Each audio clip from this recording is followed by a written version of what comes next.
Now let's plug this thing in. All right, guys, so over here we have a 2013 Chevrolet Equinox. This has the 2.4 liter 4-cylinder engine, and we have a rough running condition. I've already located the OBD2 port. It is right down here. I'm gonna go ahead and plug this in. Now this connector only goes one way, so there is no wrong way to put it. Now the difference comes when we go back to the main menu and we select scan. Now when we click on scan, it takes us to this menu where we have to select our OEM manufacturer. This is a Chevrolet or a GM. So we're gonna go ahead and select GM. This is a 2013, so I'm gonna scroll down. I guess this would be considered a light duty truck, Chevrolet truck. Let's try to find Equinox. Okay, so it's not in the menu. However, I did look at the VIN number and the 5th digit is an L. So I'm gonna select L. You can see it comes up here at the bottom, Equinox, so we'll select that. And here we have it, guys. Access to some OEM data that you will only find on high-end scan tools. Now, if we start by going into the engine control module, you can see that we only have 3 options. We can read DTCs, we can clear DTCs. However, the important one here is reading the data stream.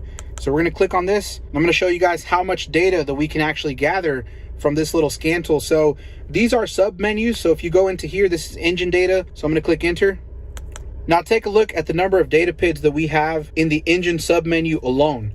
63. So there's a lot more information that we can gather using the manufacturer software versus using the global software. Now if we scroll down to the TCM, we'll go ahead and hit enter. Again, we can read DTCs and clear them, but we'll look at the data stream and we'll see how many data PIDs we have here. Again, we have 5 sub menus of data PIDs, so there's lots of data in here. I'm gonna go into transmission, and you can see already we have 42 data PIDs. This includes data PIDs for the engine torque, calculated throttle position, transmission, ISS, vehicle speed, gear command, gear ratio, shift solenoids, tons of useful information. Now, if we go into the EBCM, which is the electronic brake control module, we'll select that. Again, we're gonna go into the data stream. You can see that we have 2 sub menus, anti-lock braking data, solenoid valve data.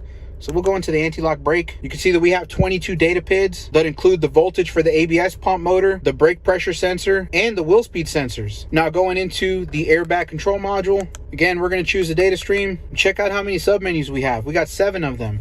So let's just go into the SDM data here. Then in here we have 2 submenus. So data 1, in there you can already see that we have 18 data PIDs. Again, tons of data to help you guys with your diagnosis of an airbag system.